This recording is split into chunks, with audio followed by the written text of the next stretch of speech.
하나님의 말씀은 열왕기하 16장 말씀입니다. 오늘 읽으신 것처럼 유다왕 아하스에 대한 이야기입니다.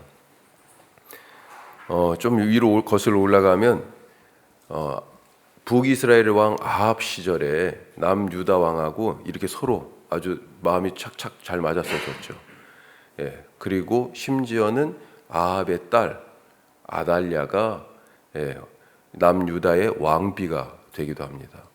자, 그런데 이 아달랴가 자식 아하시아가 왕이었는데 죽으니까 왕을 차지하려고 자기 자손들 그냥 손주들까지 다 죽이죠. 자, 이 학살극이 있었어요. 그리고 8년간 다윗의 후손이니까 정식 계보에는 안 들어가지만 8년간 사실은 여왕으로 남유다를 통치했었습니다. 자, 그 잔인한 할머니의 학살극에 다 죽었는데 이 갓난아기 요아스가 살았었어요. 8년간을 은밀하게 성전에서 길러졌습니다. 그리고 8살이 되자 대제사장 여호야다를 위시한 사람들의 구테타, 은밀한 구테타가 실행됐죠. 그리고 8살짜리 애가 이제 왕이 된 겁니다. 그렇게 요아스 때부터 우상 숭배하고 이제 먼 새로운, 그래서 요아스 이후의 왕들은 여호와 보시기에 정직히 행하였다라고 하는 그런 긍정적인 평가를 받고 있습니다.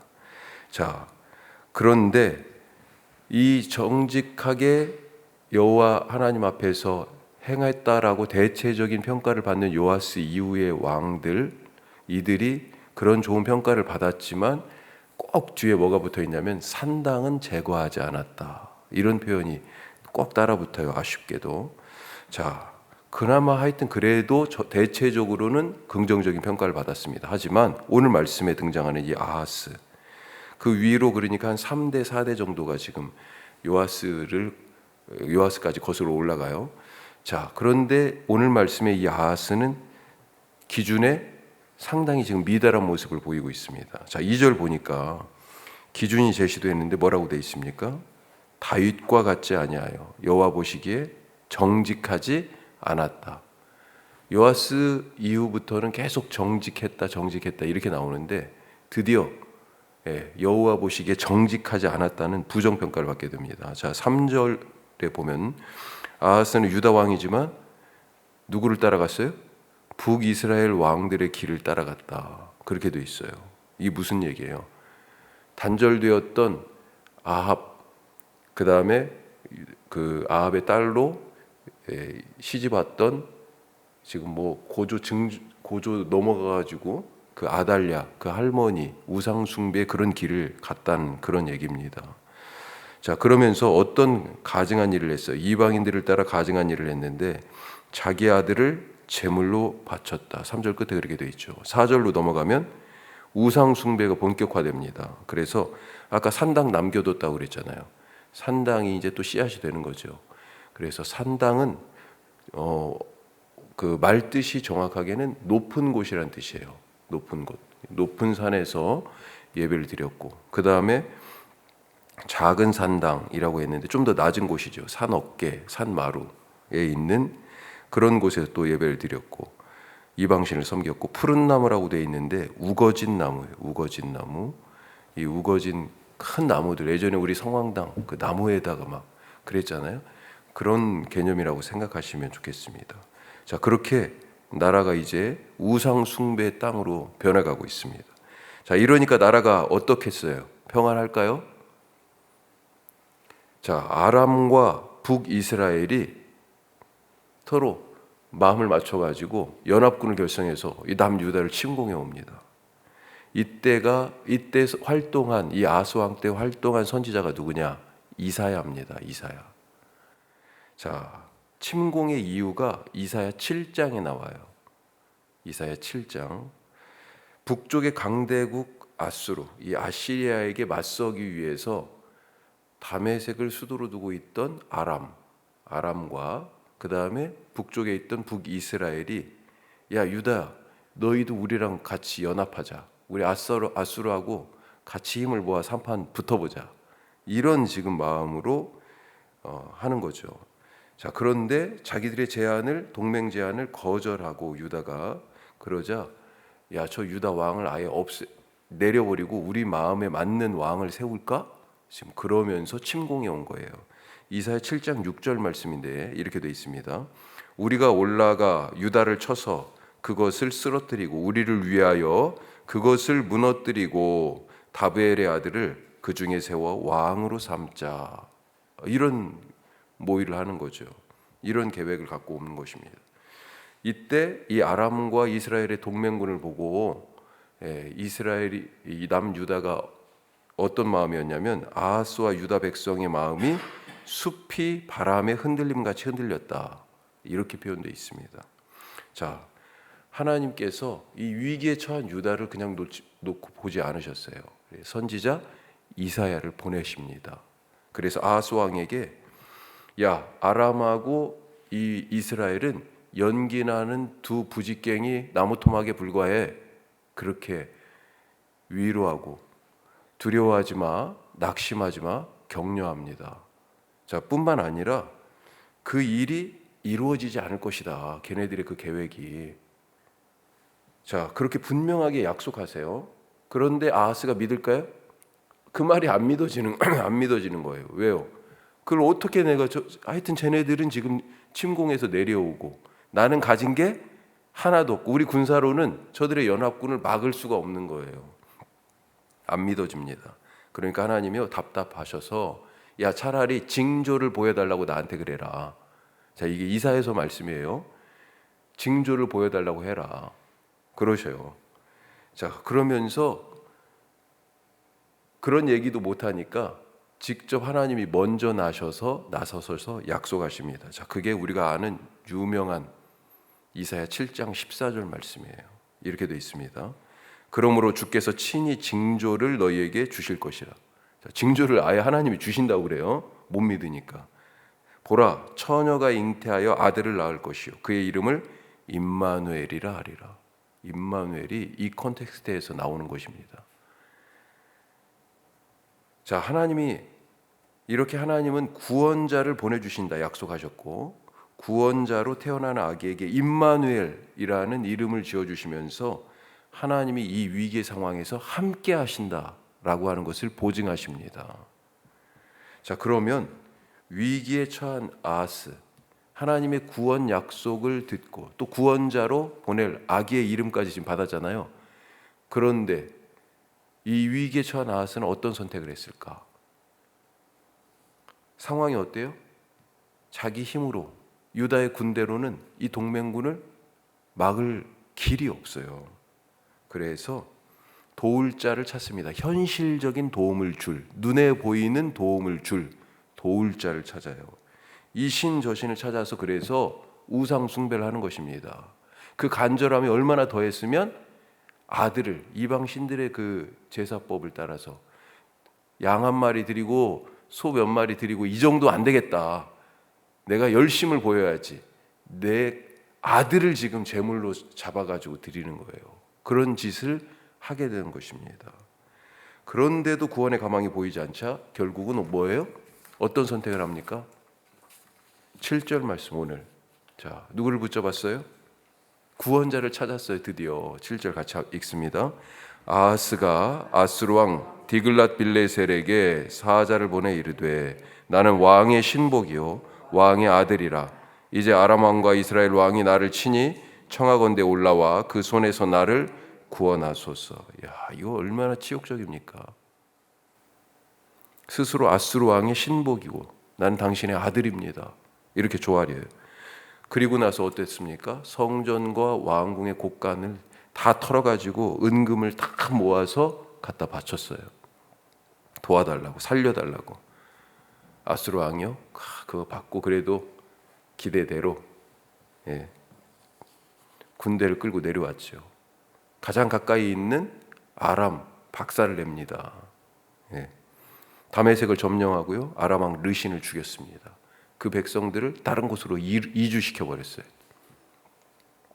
아하스가 디글랏 빌레셀이 다메섹에 온 것을 알고 아련하러 가죠. 가서 딱 보니까 우와, 우리 예루살렘에 있는 성전보다 훨씬 큰 제단이 있는 거예요. 번제단이 있는 거예요. 깜짝 놀랐어요. 그래가지고 그걸 막 그리죠. 그리고 빨리 예루살렘을 보냈습니다. 구조와 모양을 그대로 베껴 그린 그 그림을 보고 예루살렘에서 제사장 우리야가 왕이 오기 전에 그것을 만들었어요. 자, 돌아와서 어떻습니까? 아하스 왕이 성전의 저 번제단, 놋제단이에요. 이 번제단 저쪽으로 치워. 한쪽 구탱이로 밀어놓고 그 자리에 다메섹에서 본 그 큰 제단을 설치하고 이제 앞으로는 여기서 예배드린다. 그런 거죠.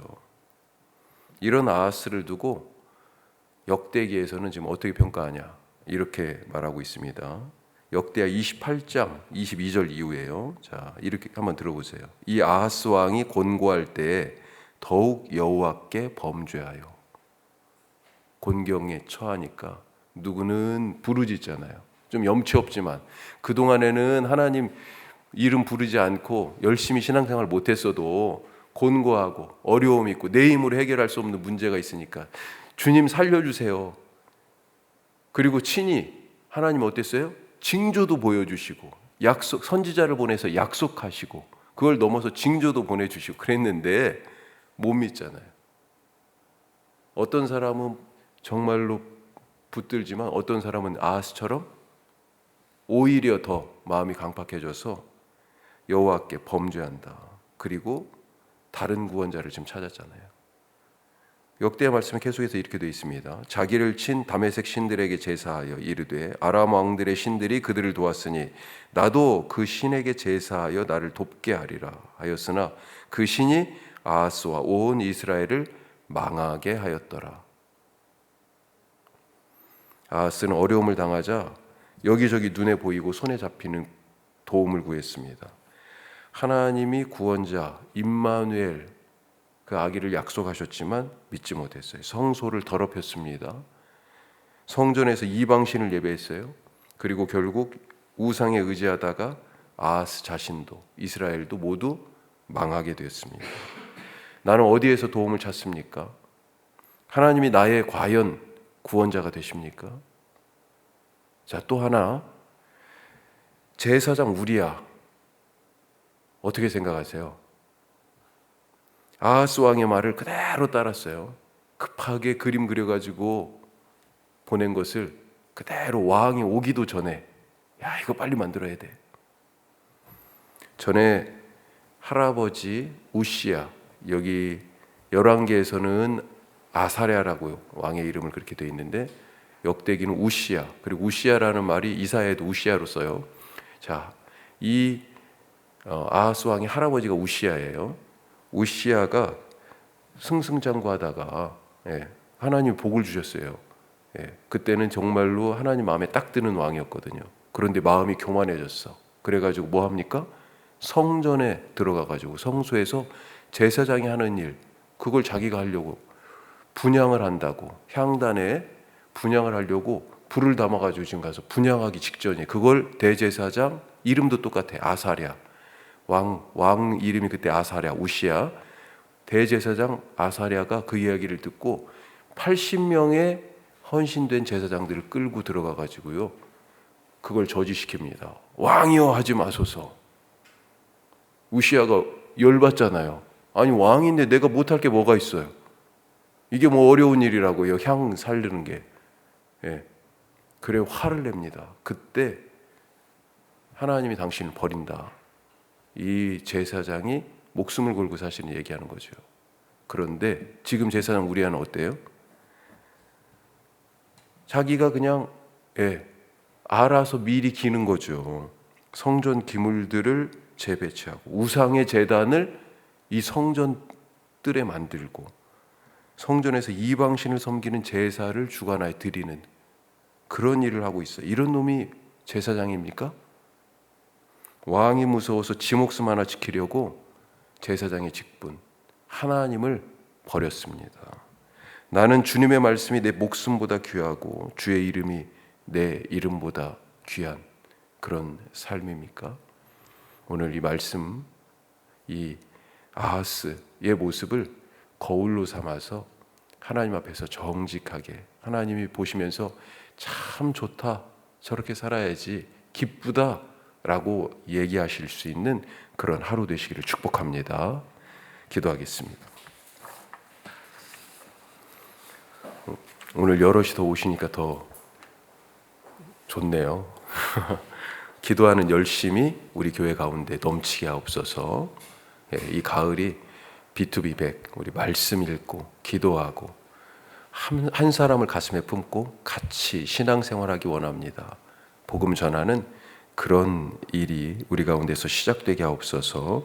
기도하시고 오늘 나눈 말씀처럼 나는 하나님이 나의 구원자, 도움이 되시는 것을 믿고 주님만 의지하는가. 또 한 가지, 제사장의 사명을 저버린 우리야, 그리고 자기 목숨이 아깝지 않은 왕의 일을 제지한 제사장 아사랴, 나에게 주신 은혜를, 직분을, 하나님의 기대를 나는 어떻게 만족하며 살아가고 있는가, 어떻게 사용하고 있는가, 우리 생각하시면서 기도하실 수 있기를 바랍니다. 또 내일 우리 거룩한 주일 기쁨으로 잘 준비하게 하옵소서. 기대하며 주님 앞에 나오게 하옵소서. 하나님을 감동시키고 기뻐하는, 하나님이 기뻐하시는 예배 드리게 하옵소서. 우리 다 같이 기도하겠습니다.